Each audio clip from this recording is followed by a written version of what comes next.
mudah-mudahan insyaallah karena berkah habaib dan guru-guru kita, Allah Subhanahu wa taala tambah berkah di malam yang mulia ini, sehingga insyaallah mudah-mudahan insyaallah pulang daripada majlis ini kita membawa manfaat, menjadi hamba yang mendekatkan diri kepada Allah dan mengikuti sunnah Rasulullah SAW. Amin ya rabbal. Mungkin karena sudah terlalu malam, tadi Sohibul Bait sebenarnya bilang sama Al-Bagir 5,5 jam aja, tapi karena sudah doa 15 menit berarti dipotong 15 menit Al-Bagir ceramah. Allahumma shalli ala Muhammad.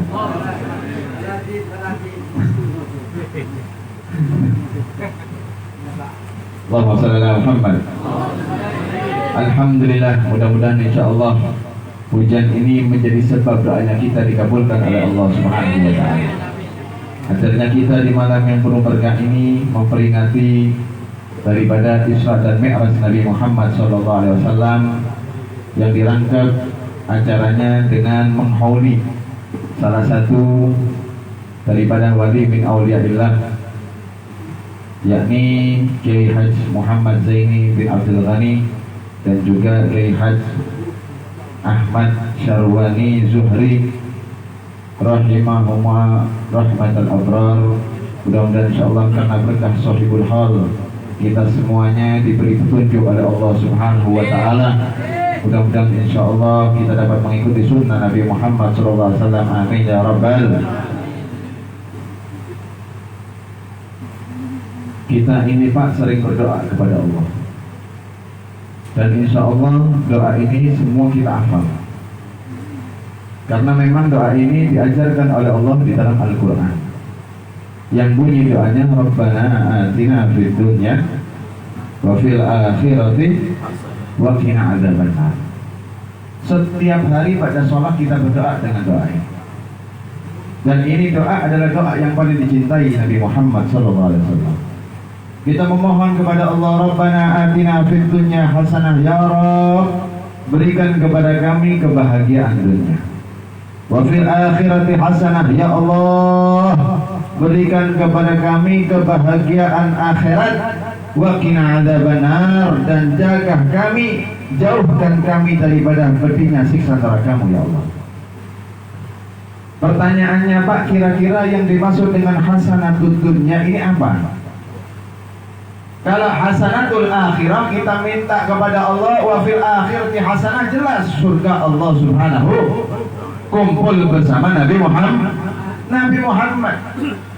Kalau kita minta hasanatul akhirah tiada lain kecuali surga Allah. Apalagi setelah doa tersebut ditutup dengan wa qina adzabannar. Tapi yang dimaksud dengan hasanatul dunya ini apa? Karena kita kadang-kadang manusia ini salah persepsi, berikan kami kebahagiaan dunia. Kita berpikir yang dimaksud dengan kebahagiaan dunia yang berbau duniawian, yang urusannya sama duniawi. Khusyuk minta kepada Allah, Rabbana atina fid dunya hasanah, ya Allah rumah baru. Minta urusan dunia di kita Pak. Ya Allah mobil baru, ya Allah perhiasan baru, ya Allah sawah baru, tanah baru. Kalau Habib Salim istri baru. Bawa sekarang tidak tadi minta sama anak. Tadi minta sama Guru Muhammad untuk dicarikan dari. Bawa sekarang Muhammad. Kita nih Pak salah persepsi. Padahal yang dimaksud dengan kebahagiaan yang hakiki, syai'un la yanfad, sesuatu yang kekal tidak habis-habis. Itu baru namanya kebahagiaan hakiki. Percuma pian minta rumah sama Allah, sebentar lagi bukan rumah. Ini rumah bukan menjadi rumah kita. Ini rumah bakal jadi warisan. Ini rumah bakal jadi milik orang. Atau mungkin rumahnya kita jual. Nih corona beb, corona beb. Penghasilan dipotong, semua nyambat, semua mengeluh. Tadi saya ke bandara diantar, ya mobil ke akan beb, nih gaji sudah dipotong 50%. Jadi gajinya dipotong 50% yang nganter. Biasanya saya kerja seminggu full, sekarang kerja sehari cuma 3 kali. Seminggu cuma 3 kali kerja. Jadi libur 4 hari, kerja 3 hari. Anak bilang syukur sama Allah. Yang nih sudah dikasih banyak nikmat bertahun-tahun, diuji cuma beberapa tahun, mengeluh, syukuri apa yang ada. Allahumma shalli ala Muhammad. Syukur Pak, apa yang diberi oleh Allah syukuri, insya Allah akan ditambah. Janji Allah, la in syakartum la'azidannakum. Jangan mengeluh. Yang dimaksud kebahagiaan hakiki itu sesuatu yang kekal. Nih mobil bakal dijual, rumah bakal dijual, rumah bakal rusak, mobil bakal rusak, dari kekal. Istri walaupun cantik pungas luar biasa, kita meninggal bakal jadi istri orang. Tak ada yang kekal. Allahumma shalli ala Muhammad. Lu apa terus kebahagiaan yang kekal? Al-Imam Hasan Al-Basri mentafsirkan daripada firman ini di dalam kitab Ihya Ulumuddin juz pertama. Apa kata beliau? Yang dimaksud dengan hasanatud dunya, kebahagiaan dunia adalah al-ilmu wal ibadah. Bertambahnya ilmu, bertambah ibadah kepada Allah Subhanahu wa taala. Mengetahui syariat Islam dan kita gunakan untuk mendekatkan diri kepada Allah. Dengan kebahagiaan dunia inilah kelak kita akan mendapat kebahagiaan yang hakiki, yaitu surga Allah Subhanahu. Coba lihat Syahidul Hal yang kita holi ini Pak, guru sekumpul Kiai Haji Muhammad Zaini bin Abdul Ghani, orang yang memang sangat cinta tentang warisan Nabi Muhammad.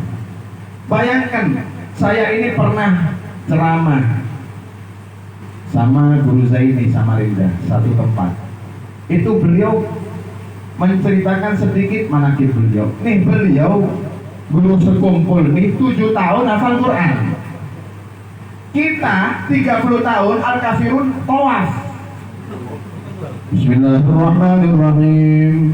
Qul ya ayyuhal kafirun la a'budu ma ta'budun ولا أنتم عابدون ما أعبد ولا أنا عابد ما عبدتم ولا أنتم عابدون ما أعبد ولا أنا عابد ما عبدتم ولا أنتم عابدون ما أعبد ولا أنا عابد ما عبدتم.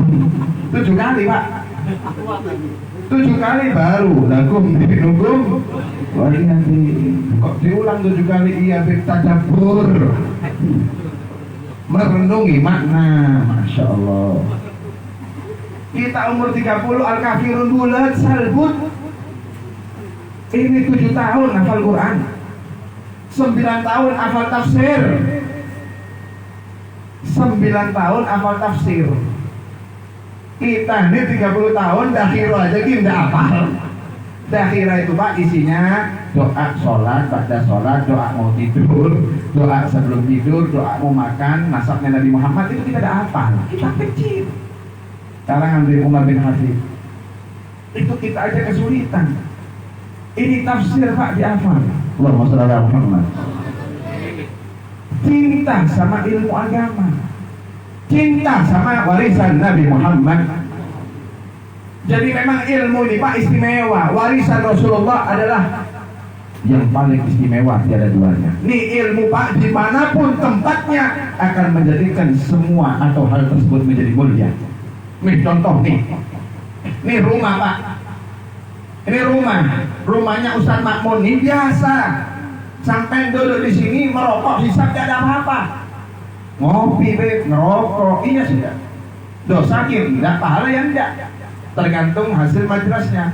Kalau yang dibahas riba, rasanya orang haram.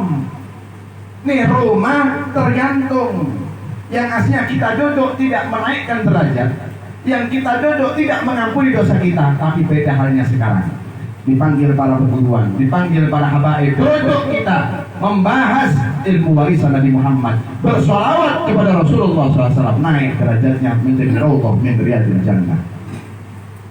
Siapa yang duduk sekarang di malam ini tidak keluar kecuali dosanya diampuni oleh Allah, tidak keluar kecuali derajatnya diangkat oleh Allah Subhanahu wa taala. Apa yang menyebabkan rumah ini menjadi mulia sekarang? Warisan Rasulullah SAW. Allahumma shalli ala Muhammad. Ilmu ini dimanapun letaknya mulia Pak. Jadi tergantung kadar kita menilai. Semakin cinta kita kepada Nabi Muhammad, maka semakin besar hasrat kita untuk mendapatkan warisan Rasulullah. Coba kita lihat Pak, beberapa puluh tahun yang lalu ada artis rock and roll terkenal meninggal dunia, Michael Jackson. Michael Jackson ini luar biasa, hampir kayak nabi bagi yang menabikan. Iya, kalau sampai lihat di YouTube itu akhir orkesnya, ketika dia sudah mulai nyanyi, ini yang di depan-depan beberapa orang pingsan Pak. Saya ini heran, ini pingsan kenapa ini? Tidak kuat magong. Pingsan, bayangkan beberapa orang pingsan. Kenapa? Saking gembiranya meluapkan cintanya bertemu dengan kekasihnya. Singkat cerita, nih Michael Jackson meninggal, semua peninggalannya dilelang. Kaos 11 miliar. Kaos Michael Jackson, nih kaos Pak, 11 miliar. Buka di Google kalau nggak percaya, kaos Michael Jackson. Lakunya 11 miliar, sekian ratus dolar. Celana dalam Michael Jackson. Tahulah yang celana dalam, sempak. Celana dalam Michael Jackson 7 miliar. Bayangkan 7 miliar berebut yang beli.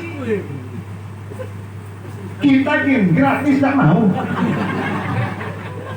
Loh kenapa? Karena kita tidak ada rasa mahabbah, tidak ada rasa cinta, tidak ada rasa mengidolakan dia. Akhirnya walaupun gratis, ini nilainya ratusan juta, triliunan, miliaran nih, tapi kita menolak, tidak mau. Kenapa? Tidak ada rasa mahabbah. Tapi kalau sudah ada rasa cinta Pak, 7 miliar siap keluar.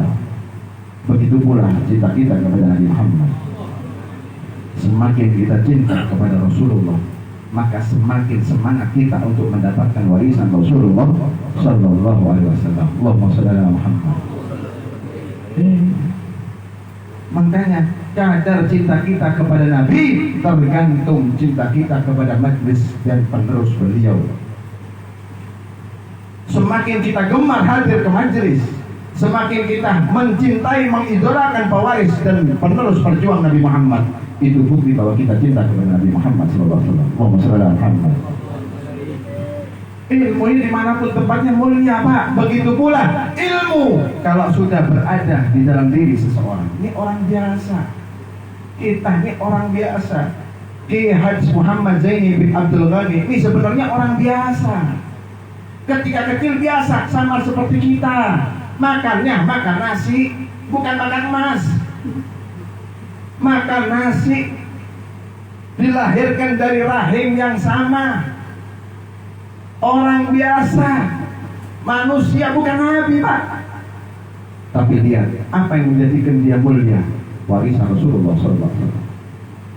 Ketika sudah ada warisan Nabi Muhammad di dalam dirinya, naik derajatnya, diangkat derajatnya oleh Allah, sehingga siapapun yang menyebut namanya di majlis tatanazzalur rahmat, Allah turunkan rahmat, tanzilur rahmat.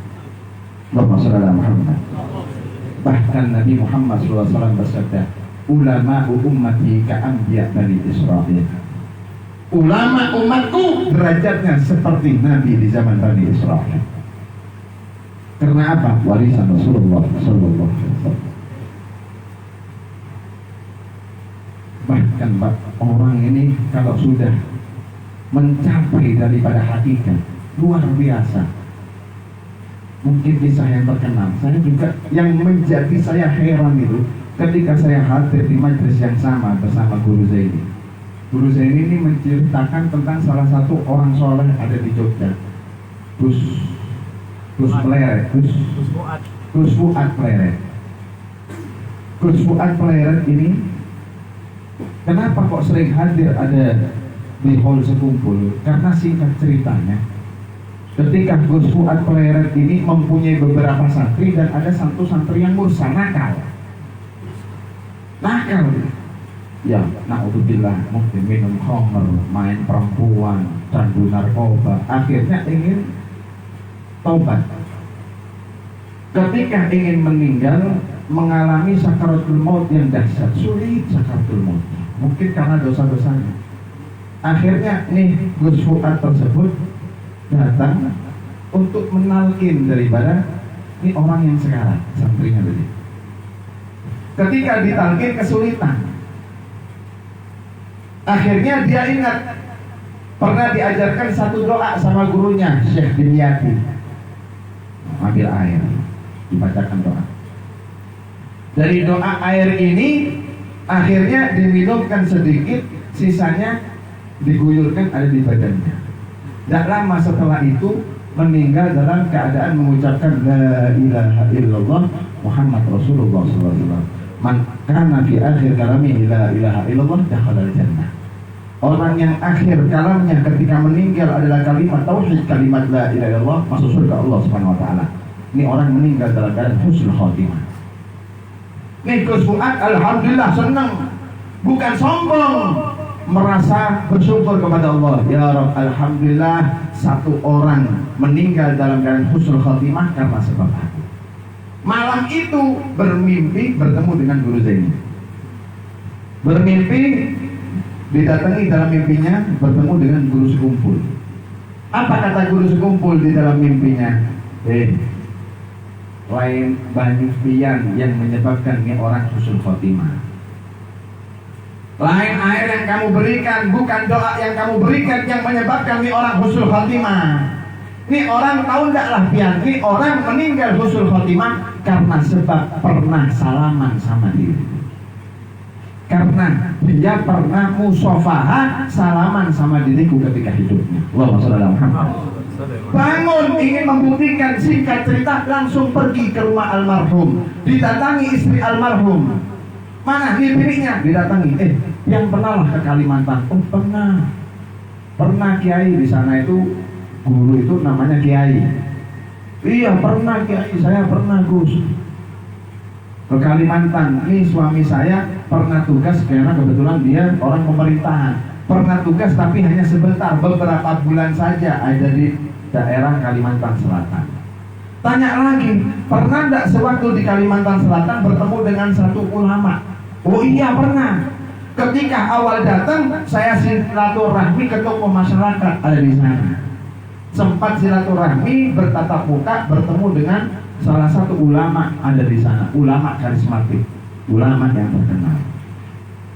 Kata Gus Fuad tadi, kalau boleh tahu siapa ngarannya, siapa namanya?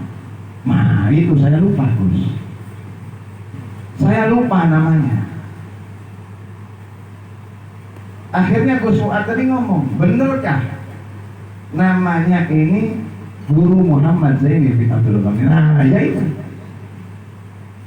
itu akhirnya ternyata mimpi tadi malam adalah kejadian yang nyata. Mimpi tadi malam adalah kejadian yang nyata, dibenarkan. Bayangkan Pak, gara-gara salaman satu dengan salaman satu orang yang soleh, Allah Subhanahu wa ta'ala berikan hidayah, turun rahmat Allah Subhanahu wa ta'ala, meninggal dalam keadaan husnul khatimah. Kisah ini juga dikuatkan dengan kisah daripada Al-Habib Hasan bin Shalih Al-Bahar, seorang rentenir, mungkin kita sering dengar. Seorang rentenir yang hidupnya selalu menarik atau menganakkan daripada uangnya. Singkat cerita, dia pergi ke daerah Imam Hasan Al-Basri, Imam Habib Hasan bin Shalih Al-Bahar. Ketika itu, ketika ingin menarik daripada salah satu orang yang utang kepada dia dibilangi oleh istrinya, suami saya sedang hadir ada di majlisnya Habib Hasan bin Shalih Al-Bahar. Datang ke sana, tujuannya bukan untuk datang, tujuannya untuk menarik utang. Tujuannya bukan hadir majlis mendengarkan ceramah, mendapatkan ilmu, lah. Tujuannya kalau sudah bubar di majlis saya tagih itu utang. Duduk Pak dia Pak. Ternyata karena sebab duduknya menjadi sebab tobatnya dia kepada Allah, meninggal dalam keadaan husnul khatimah. Bayangkan. Kisah yang sama juga Al-Habib Hasan bin Shalih Al-Bahar. Saya pernah mendengar Al-Habib Abbas, kakak daripada Al-Habib Umar bin Habib, membawakan satu cerita. Habib Al-Tos ini pernah cerita, Pak, di zaman Habib Hasan bin Sholeh Al-Bahar ada 3 badui. 3 badui dari suatu Korea datang ke kota. Singkat cerita, ketika sudah berada di kota, dia diberi sama satu orang kota 1 onta. Onta yang dikasih akhirnya disembelih ada di sana, dibagi 3 karena dia bertiga. Nih, kamu 10 kilo, kamu 10 kilo, ulun 10 kilo lah. Yang lainnya kita sodakokan aja kepada fukara yang ada di sini. Nih, pulang bawa 10 kilo, 10 kilo, Pak. Daging onta. Perjalanan pulang, ketika sudah pisah masing-masing, salah satu di antara orang Badui ini ketika perjalanan pulang melihat masjid penuh. Dilihat nih, lagi ngapain nih kumpul-kumpul ada di masjid? Oh, ada jenazah. Kita sedang melaksanakan sholat berjamaah, sholat jenazah ada di sini, penghormatan terakhir. Kebetulan punya wudhu. Dia lihat orang Bahari, Pak, orang dulu. Walaupun Badui, walaupun orang pelosok, tapi tidak pernah meninggalkan wudhu. Kebetulan punya wudhu. Akhirnya singkat cerita langsung nimbrung masuk di masjid. Sholat jenazah. Wah, sebentar sholat jenazah 4 kali takbir. Tuh daging onta tadi karena takut hilang digandeng, Pak. Jadi orang dulu itu bawa daging, bawa barang itu pakai selendang. Kalau kita lihat film-film Bahari itu kan orang pengembara itu kan seperti ini. Ya, ini daging onta halal, suci, disembelih secara syariat. Singkat cerita takbir, Allahu Akbar. Takbir ya Allahu Akbar. Bismillahirrahmanirrahim. Baca Fatihah. Takbir kedua, Allahu Akbar. Allahu Akbar. Baca sholawat wajib. Kenapa? Kita mau mendoakan mayit. Dasar mendoakan tidak akan sampai kalau bukan karena wasilah sholawat kepada Nabi Muhammad SAW. Takbir ketiga, Allahu Akbar, mendoakan mayit. Orang takbir keempat doakan lagi. Assalamualaikum warahmatullahi. Assalamualaikum warahmatullahi. Singkat cerita, karena sudah hampir malam, setelah doa dia langsung bubar. Anehnya orang-orang ini bukan berebut mengangkat jenazah, rebut salaman sama ini mami. Rebutan salaman sama ini mami. Heran nih orang Badui. Siapa yang jadi imam? Oh, yang jadi imam Habib Hasan bin Sholeh Al-Bahar. Imamnya Habib Hasan bin Sholeh Al-Bahar. Wah, tapi terlalu banyak ini yang berebut mau salaman. Ah, gampang Gin, nanti saya pulang aja dulu. Insya Allah ketemu lagi. Pulang. Ketika pulang, bertemu dengan istrinya. Sayang, abang bawa daging onta, masak-masak. Oh, mau dibikin apa, Bang? Wah, terserah dah. Gulai bisa, rengsengan bisa, apa yang terserah dah. Oke, Bang. Diracik tuh bumbu tersebut. Wah, sudah diracik. Ini daging dimasukkan, dibumbui, digodok, Pak. 1 jam, 2 jam ditekan nih daging tetap keras. Digodok lagi 1 jam lagi, 3 jam. Mungkin karena daging onta keras. Daging onta ini panas. Orang malam pengantin makan daging onta 7 hari 7 malam tak libur. Kamu seragam hormat.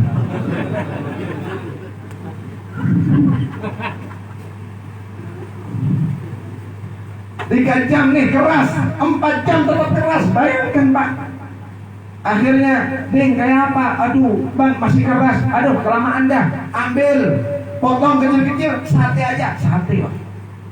Dibakar nih 1/2 jam, 1 jam. Nih daging onta tak matang-matang.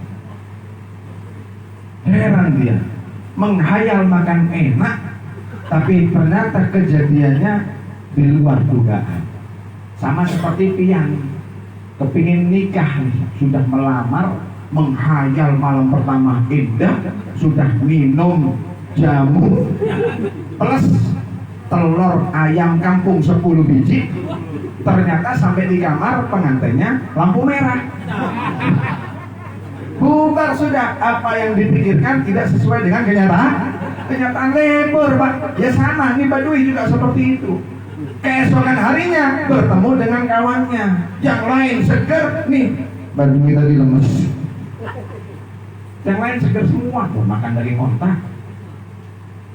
Ini dia lemes. Ditanya, kenapa ikam?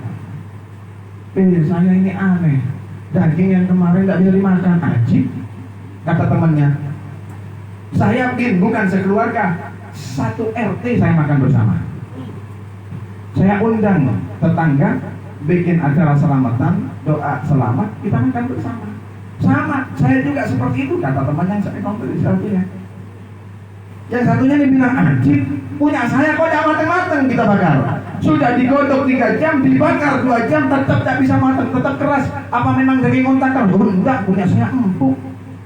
Anjir, coba kami ingat, apa yang terjadi ketika perjalanan pulang? Tidak ada. Ketika dibagi saya langsung pulang. Oh, tapi saya ingat ada satu kejadian. Ketika saya mendekati rumah, saya berhenti di masjid. Saya ikut sholat jenazah ada di sana. Dan yang menjadi imamnya Habib Hasan bin Shalih Al-Bahr. Langsung temennya ngomong, oh pantes. Ya pantes gak matang-matang. Kenapa? Karena saya pernah mendengar dengan telingaku ini siapa orang yang hadir di majelisnya Habib Hasan bin Shalih atau pernah sholat di belakangnya Habib Hasan bin Shalih, Allah haramkan jasadnya tersentuh api neraka.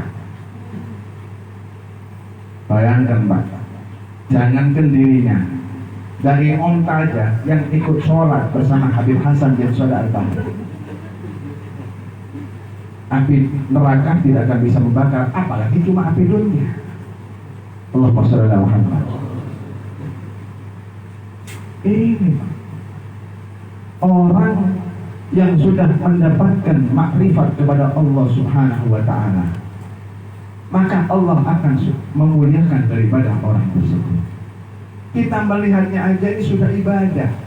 Kita kumpul sama mereka itu sudah karomah. Melihat ibadah, kumpulnya karomah. Berapa banyak orang yang meninggal dalam keadaan husnul khotimah karena sebab kumpul bersama orang-orang yang soleh. Yang dahulunya hidupnya hancur, hidupnya sial, jauh daripada Allah, menjadi hamba yang dekat kepada Allah, menjadi hamba yang beruntung, dimurahkan rezekinya oleh Allah. Anaknya dijadikan anak-anak yang soleh-soleh. Kenapa? Berkah duduk bersama orang-orang yang soleh. Oleh karena itu mudah-mudahan insyaallah kita menjadi orang yang beruntung dunia akhirat. Tapi Pak, aulia itu jangan dilihat daripada nihayanya. Makanya dikatakan oleh ulama, siapa orang yang melihat aulia itu ketika nihaya, ketika sudah sampai, maka dia akan menjadi orang yang zindik. Tapi lihatlah para aulia itu fil bidayah, di dalam awal permulaannya. Kenapa aulia bisa menjadi aulia? Itu yang harus kita tiru. Kenapa Guru Zaini bisa menjadi seorang Guru Zaini? Kenapa Al-Habib Abu Bakar bisa menjadi seorang Al-Habib Abu Bakar? Karena mujahadahnya. Mulai umur 7 tahun, 9 tahun, terus mendekatkan diri kepada Allah Subhanahu wa ta'ala. Yang wajib dipaksa untuk dikerjakan, yang makruh dipaksa untuk ditinggalkan, yang haram apalagi.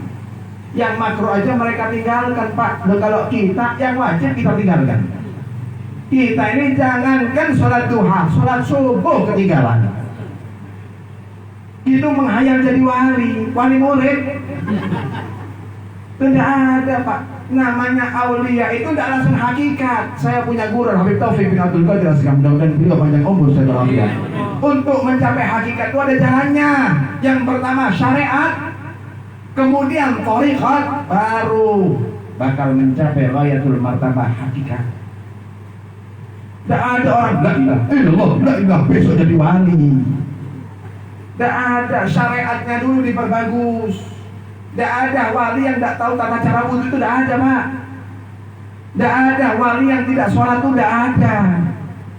Loh, kalau sampai subuh masih kacir-kacir, jangan menghayal untuk jadi wali min auliyail. Apalagi masalah sholat nih, Isra Mi'raj nih Pak. Isra Mi'raj ini menegaskan, mengingatkan kita umatnya Nabi Muhammad akan pentingnya kewajiban sholat. Hati-hati Pak. Al-Habib Abdullah bin Ali Muhammad Al-Haddad berkata, mimma yuhdisu su'ul khatimah, termasuk penyebab terbesar meninggalnya seseorang meninggal dalam keadaan su'ul khatimah, apa? Tarkus sholat. Hati-hati. Orang yang meremehkan sholat, suka meninggalkan sholat, ditakutkan dia meninggal dalam keadaan su'ul khatimah, matinya mati jelek. Al-Habib Abdullah bin Ali Muhammad Al-Haddad Sohibur Ratib berkata di dalam kitab Nasaihud Dunia, inna min angkaril mungkarot, sesungguhnya paling mungkarnya perbuatan yang mungkar. Perbuatan mungkar ini banyak pak. Minum khamar mungkar, berzinah mungkar, ngadu domba mungkar, membunuh saudara muslim mungkar. Apa kata Habib Abdullah? Inna min angkaril mungkarot, paling mungkarnya perbuatan yang mungkar. Wa afhasil muharramat, paling jeleknya perbuatan yang haram. Apa? Meninggalkan sebagian sholat 5 waktu. Sampai tidak sholat subuh lebih parah dosanya daripada berzina. Sampai tidak sholat zuhur secara sengaja lebih besar dosanya daripada mabuk. Lebih besar dosanya daripada membunuh orang muslim. Sebagai penutup dikisahkan di dalam kitab Fawaidul Mukhtar. Di dalam kitab Fawaidul Mukhtar ada seorang perempuan Pak ingin tobat kepada Allah. Ketika dia datang ke Nabi Musa alaihissalam wa ala nabiyina afdhalus salatu wassalam, mengadu, ya Nabi Musa, wahai nabiku Nabi Musa, aku berbuat dosa yang besar. Nih ulun datang ke sini berharap Allah Subhanahu wa taala menerima tobatku. Ditanya sama Nabi Musa, dosa apa yang kamu perbuat? Kamu nih dosa apa? Kok gawat bener? Apa kata perempuan ini? Ya Nabi Allah, wahai Nabi Allah, qad zanaitu, aku telah berbuat zina. Kemudian dari hasil zina ini aku mengandung anak haram.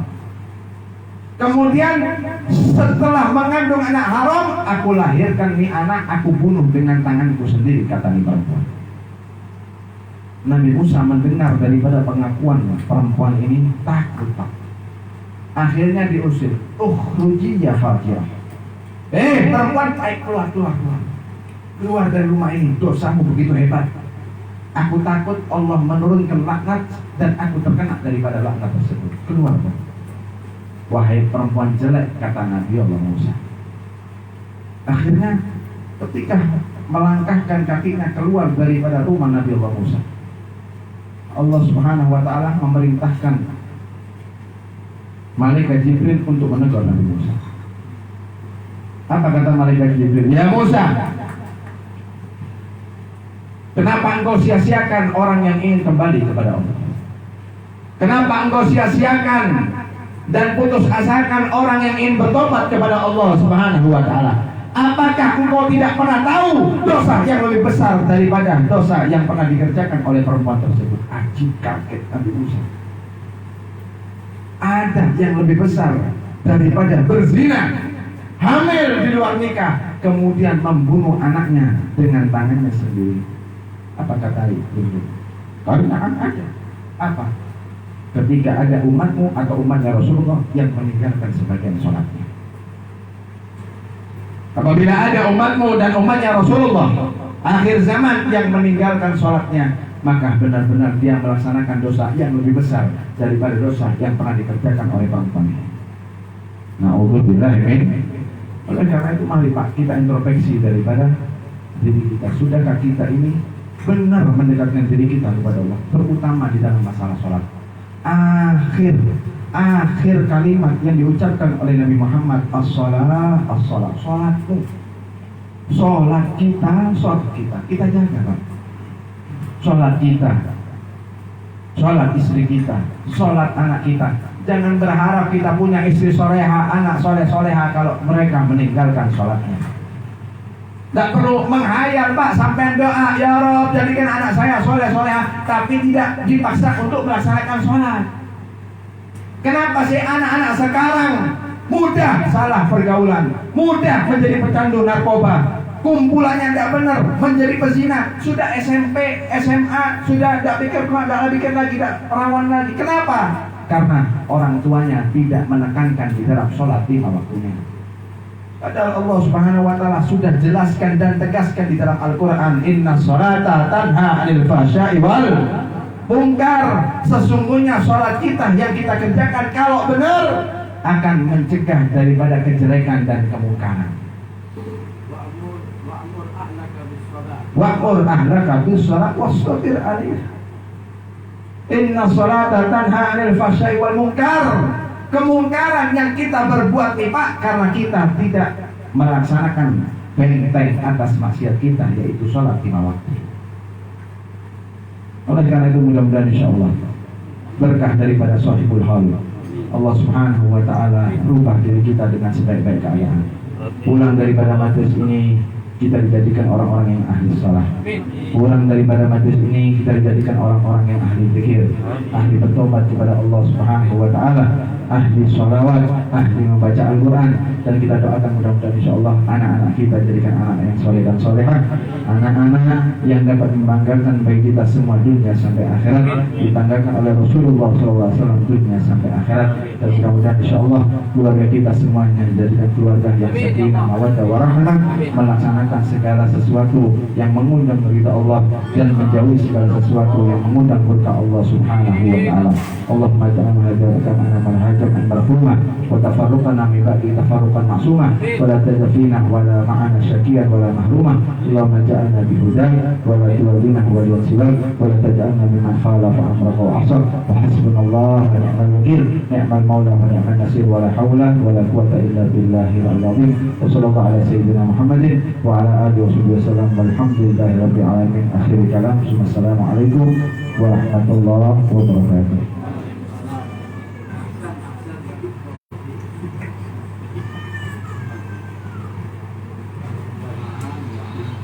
Terima kasih disampaikan para Habib Muhammad Mustafa Al-Jubri. Alhamdulillah beliau baru datang sore tadi dari Probolinggo. Soalnya besok akan isi di pasar Global Landasan. Dengan berakhirnya ceramah tadi dan doa, maka beralih acara kita pada malam hari ini. Kami atas nama Sahabat Baik sekali lagi mengucapkan terima kasih dan memohon maaf atas segala kekurangan. Wabillahi taufiq wal hidayah. Wassalamualaikum warahmatullahi wabarakatuh.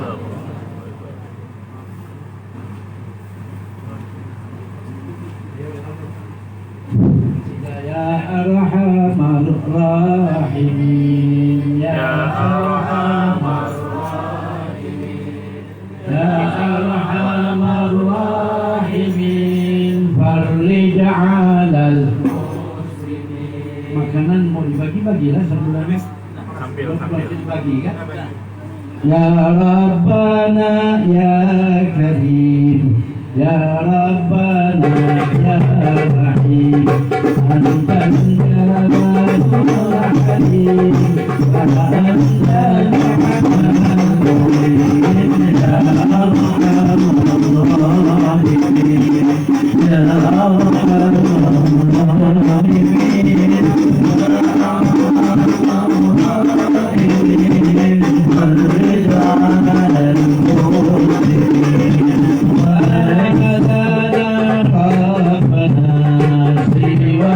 Ya